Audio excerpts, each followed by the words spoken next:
Aw tulo bɛ adamadenya ani yiriwa rajoso HDFM de mankan na. Nin ye aw ka kunnafoliw ye bamanankan na.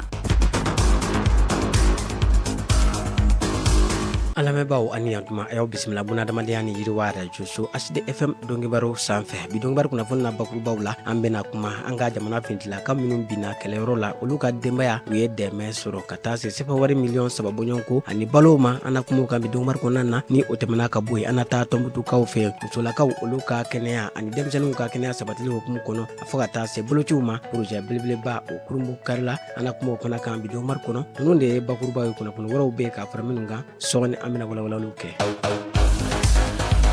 Aw tulo bɛ adamadenya ani yiriwa rajoso HDFM de mankan na.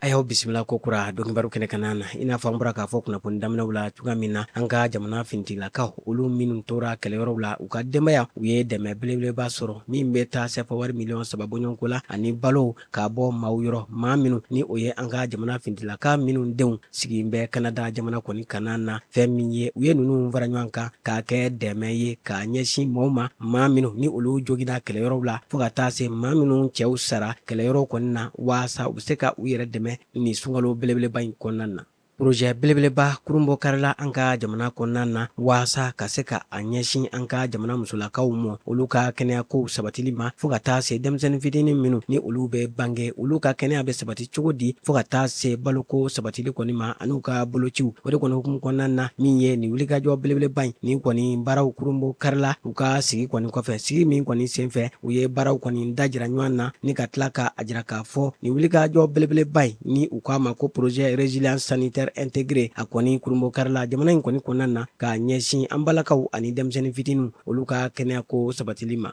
Tugana taalaw olu ka dɛmɛjɛkulu n'an ko a ma ko OIM u n'u jɛɲɔgɔn u ye wulikajɔ kɔni sabati ni ka baara belebeleba kɔni nun don tɛnɛn tɛmɛnen k'a ɲɛsin an ka jamana foroba cakɛlaw ani buna adamadenya baarakɛlaw kɔni ma min ye kalanbulon ye waasa u bɛ se ka faamuya kɔni sɔrɔ dɛmɛ min bɛ kɛ ni nafolo mugu ye k'a ɲɛsin degunbaatɔw ma u ka se ka o baara kɛcogoyaw u ka se ka o kɔni faamuya tile 5 o na o kɔni kalan kɔni kɛ min bɛna u ka baara kɔni nɔgɔya u bolo don n'a nataw la buna adamadenya ale dɛmɛ hukumu kɔnɔna na min ye n'i y'a ta k'a lajɛ nin baara belebeleba in a kɛkun de ye OIM kɔni fɛ ka se ka dɔ kɔni fara an ka jamana buna adamadenya dɛmɛ a baara fɛɛrɛ ɲumanw kɔni kan min bɛna jamanadenw lafiya. An bɛ taa tɔnbutukaw fɛ yen nɔ ACR a n'a dɛmɛbaa jɛkulu u kɔni ye u tɛgɛ di ɲɔgɔn ma ni ka dɛmɛ ta ka kalanso dɔ kɔni sɛgɛrɛ n'an ko a ma ko Alimu Barak fɛn min ye ni kalanso in u ye kilasi 3 bɔɲɔnko u y'o kɔni jɔ a kɔnɔna na fɔ ka taa se magasin 2 bɔɲɔnko kɔni mɔ a kɛkun de ye ka se ka dɔ kɔni fara kalanyɔrɔ in kɔni fanga kan waasa kalanden caman bɛ se ka bisimila yen cogoya min na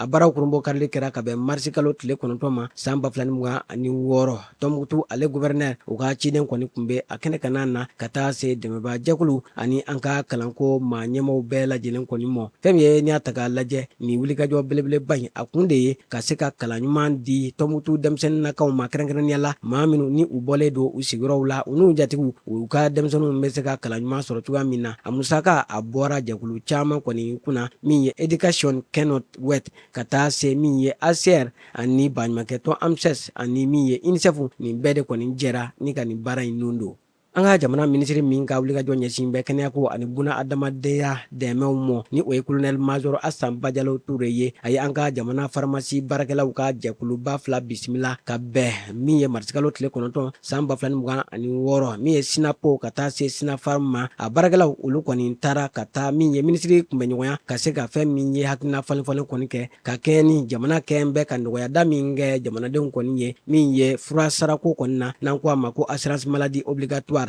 ale wari min bɛ lasegi pharmacie baarakɛlaw mɔ jamana kɔni fɛ ko o baaraw kɔni sumayalen don gɛlɛya min donnen don baara la u taara hakilina falenfalen kɔni kɛ waasa fɛɛrɛ bɛ se ka sɔrɔ o la cogoya min na ni ka pharmacie baarakɛlaw ka se ka u ka wariw kɔni segin u ma teliya la waasa u bɛ se ka tɛmɛ ni nin baara bolodalen kɔni ye o de kɔni hukumu kɔnɔna na u ye hakilina falenfalen kɔni kɔfɛ u kɔni ye a jira k'a fɔ k'u na waatinin kɔnɔ ni ka jateminɛw kɔni boloda waasa jamanadenw olu kɔni ka furako o bɛ se ka to a nɔ la cogoya min na. an ka jamana kunnafoniw kɔfɛ an bɛ taa ko kan jamana an bɛ taa o kibaruyaw la an bɔ o daminɛ min ye Liban ale kɔni jamana na diɲɛ jamana caman olu kɔni ye u ka nabɔ k'a jira k'a fɔ k'u bɛ na dɛmɛ kɔni ta k'a ɲɛsin min ye Liban jamana ma buna adamadenya hukumu kɔnɔ ka kɛɲɛ ni kɛlɛ min kɔni wulilen don Moyen-Orient ale kɔni jamanaw kɔni kɔnɔna na maa caman de wulilen don k'a bɔ a sigiyɔrɔw la ka taa u kun kalifa Liban jamana na o de la ko dɛmɛ bɛna ta ka Liban kɔni sɛgɛrɛ waasa jamanadenw u bɛ se ka lafiya sɔrɔ cogoya min na. An bɛ taa Kiba ale kibaruyaw la fɛn min ye ko sɔrɔko gɛlɛya ani kuranko gɛlɛya ko o kɛlen don sababuya ye ni ka tajiko gɛlɛya kɔni don Kiba ale jamana kɔni kɔnɔna na fo ka taa se baloko ntanya ma o kɛlen don ka jamanaden minnu ni seba tɛ u ye ka gɛlɛya don u ka ɲɛnɛmayaw kɔnɔ. San caman kasaraw kɔfɛ min ye jamana min bɛ ni a bɛ wele ko Afghanistan ko maa caman de kɔni bɛ minnu ka buna adamadenya dahirimɛ kɔni sirilen don buna adamadenya dɛmɛw kɔni na o de la min ye diɲɛ tɔnba ONU ale cakɛbonda caman bɛ olu kɔni ye welewelemadaw kɔni kɛ waasa dɛmɛ bɛ se ka don min ye Afghanistan jamanadenw ma cogoya min na ka d'a kan ko baloko dɛsɛ o bɛ maa caman na. An lamɛnbaaw an b'aw bɛɛ lajɛlen fo ka bɛɛ lajɛlen waleɲuman dɔn ni de bɛ dansigi buna adamadenya ni yiriwa radio so HD FM dɔnkibaru la min lasera aw ma balimakɛ n'aw denkɛ Idrissa Badimi fɛ maa min tɛgɛ bɛ nɛgɛw la o ye Salimu Jwara ye a y'aw sɔgɔlen to an ka fiɲɛsiraw la waasa a ka se ka kibaruya tɔw bɛɛ lajɛlen sɔrɔ ani an ka bɔlɔlɔ siraw waasa a bɛ se ka bɔ ɲɛnafin na cogoya min na a k'an bɛɛ waati wɛrɛw la.